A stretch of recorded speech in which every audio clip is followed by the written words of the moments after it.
Anakin was then brought to the Jedi Council. The Council's decision was tied on whether Anakin should be trained or not. The only person missing the vote would be Yoda. Yoda was part of the Council, but he's on a peace mission on the Outer Rim. He was performing a powerful Force technique on moving a black hole to a star that was about to turn into a supernova to protect all the living inhabitants around the area. Obi-Wan believes they require the entire Council's consent in order to determine Anakin's fate. He said Anakin should be trained as early as possible, as he is a quick learner and have the ability to have visions by his first time meditating. He is at the most vulnerable stage, and if not guided correctly, he will fall to the dark side. Obi-Wan stated Anakin's first visions are pain and suffering of his master and ancient Sith warriors. In the end, the Council still required time to reconsider if Anakin should become a Jedi or not. However, most of them agree that he is the chosen one. Before the meeting adjourned, Mace Windu volunteered to help out Obi-Wan because the Federation army is huge. We also have 2 Jedi Knights to come along with him to rescue Qui-Gon and arrest this mysterious attacker that they believe it should be a Sith. After the meeting, Anakin asked Obi-Wan about the Chosen One. Obi-Wan explained that the Chosen One is the prophecy that there's a powerful being that would bring balance to the Force. The prophecy says that the anomaly of the Force is extremely strong, that this living entity can create life. This created life form is the Chosen One, who will bring balance to the Force by eliminating the dark side. Before the Force is brought back to balance, the anomaly will cause a huge significant turn of events to the entire history of the Force, before bringing balance to it. In the Jedi's point of view, a balanced Force is like a dimension where everywhere should be equally luminous. Whenever there's a darker shadow in the dimension, the Force is out of balance. The Chosen One occurs in every few millennia because the Force can never be in balance forever. It will remain balanced for a period of time before the dark side returns again. It's a natural phenomenon, but the Chosen One will put the Force back into equilibrium. Anakin wondered if he was not to be a Jedi, what will happen to him. Obi-Wan stated he will personally leave the Jedi Order and train Anakin unofficially to learn the Jedi ways. Before leaving, Senator Palpatine of Naboo later meets Padme, Anakin, and Obi-Wan, thanking them for helping his planet. Palpatine then found out that Anakin's fate to be a Jedi was yet to be determined, so he volunteered to place Anakin under his care, since his people owes him on risking his life to deliver the plans to Naboo. To show his gratitude, he welcomed Anakin to stay with him for the meantime. Palpatine spoke to Anakin alone before they left. He saw so much potential in the young boy, able to do this mission alone by himself. Like Qui-Gon, Palpatine believed he is gifted. Originally, Obi-Wan thought of letting Anakin stay in the library while he returned back to Naboo. However, he was afraid that Anakin may read about the dark side, as Anakin seemed to be extremely fascinated by it.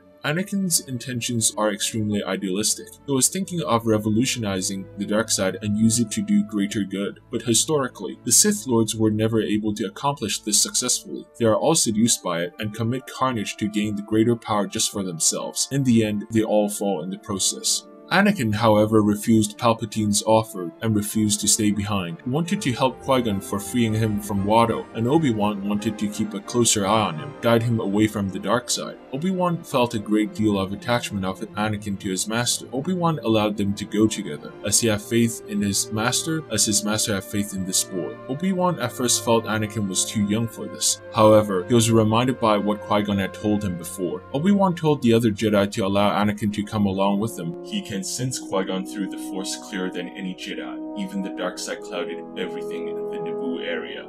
The other Jedi disagreed on bringing a boy into the battlefield, but Anakin insisted. After sensing his determination, they finally agreed. Then, they got another ship provided by Palpatine himself. It contains a cloaking device, so sneaking back into Naboo would be as easy as toast. The moment they came out of hyperspace back on Naboo, the Battle of Naboo commenced. The space forces of Naboo had already launched an attack against the Trade Federation. Padme explained that they must hurry, since they only have space fighters for the Naboo militia and no terrain armies. Padme switched on the cloaking device and landed. They entered the local base, and more pilots were transported to the area.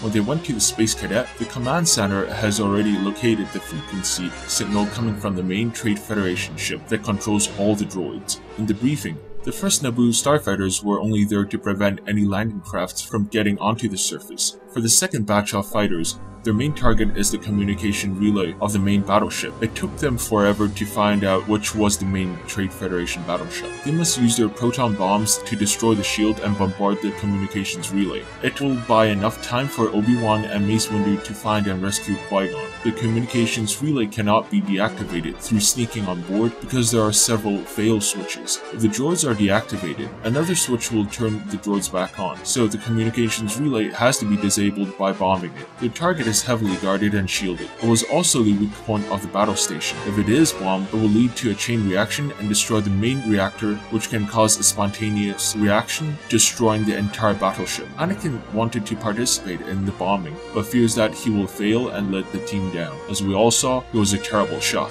Padme tried to encourage him to join, but Anakin still refused. Obi-Wan was part of the rescue team. His main mission was to rescue Qui-Gon. The leader told him that all the Space Force militia are too valuable to destroy the ship than on a rescue mission. He also told Obi-Wan to be part of the militia, and said that Qui-Gon is dead. Anakin overheard him and snapped at the leader, saying that he felt him alive, and Obi-Wan also stated that he can't fight wars. I can't fight a war for you.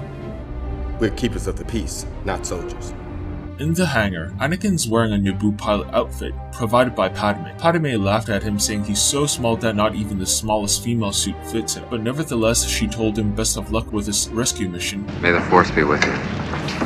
Even though she completely do not believe in the Force. I've never seen anything to make me believe there's one all-powerful force controlling everything. Anakin was allowed to pilot the ship, as Obi-Wan witnessed that he is a worthy pilot earlier. Obi-Wan sensed that he was trying to impress Padme as well. Before Anakin left, C-3PO told Anakin to take care of himself, kinda like A New Hope before R2 takes off for the Death Star assault. All the starfighters flew to space. Obi-Wan told Anakin to stretch out his feelings and he will be able to sense where Qui-Gon is. After ducking and dodging several incoming fighters that were impressively shut down by the Jedi, Anakin located the battleship that contained Qui-Gon, then landed in the hangar. Unfortunately, that was also the main battleship that the Naboo militia was targeting. Anakin spotted the turrets in the hangar area, however, they did not fire. Obi-Wan and the Jedi was able to destroy the droids in the hangar area, and they went to one of the control rooms. Mace Windu ordered Anakin and R2 to guard the hangar and the ship. Anakin wanted to come along, but Obi-Wan told him to stay behind, as their destiny lies together. They will meet again. Anakin got control of the turrets, realized that they were under maintenance.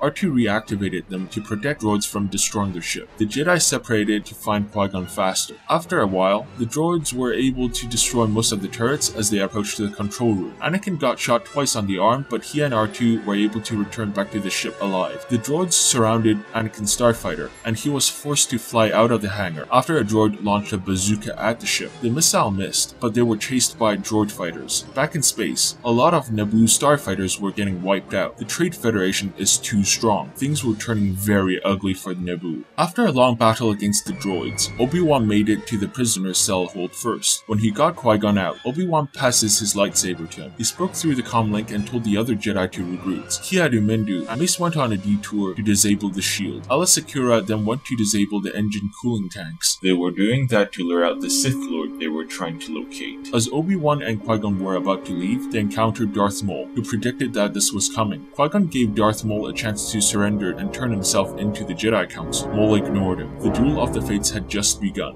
Back in space, a gravitational pull was destroyed after a pilot lost control of his ship and crashed into the battleship, and now everything is floating. Well, since we are already in a space opera, but we never saw anything float in space because of the zero gravity, so what the hell? Back in the duel, Obi-Wan, Maul, and Qui-Gon were bloodied up during the fight. Maul cracked Obi-Wan's nose. Qui-Gon and Obi-Wan were then separated as they approached the thermal exhaust port. Qui-Gon destroyed Maul's lightsaber in half. Maul was still a competent fighter and continued to duel. Followed by that, the Naboo Royal Starcrafts versus the Trade Federation are not looking so well. Out of the 50 Naboo militia pilots, only 3 or 4 starfighters were left, including Padme's. Apparently, the Trade Federation had already started landing their troops onto Theeds, the capital of Naboo. They rampaged mercilessly, shooting civilians and destroying monuments on sight whether they pose a threat or not. For the original trilogy, we know clearly that it is a war of rebel forces against Imperial forces, a galactic civil war. In the prequel trilogy, it was considered that all 3 movies was the Clone War. However, we never never see any clones in the first movie in the Phantom Menace, but back in the earlier versions of it, out of nowhere in space, Star Destroyers came out of hyperspace and started destroying Trade Federation ships. The tides would turn, and the commander spoke through the comlink and told Naboo militia they were Communion clones, sent to assist them after the newly elected Chancellor executed the order to allow Kamino to aid Naboo. Without Kamino, Naboo would have been toasted.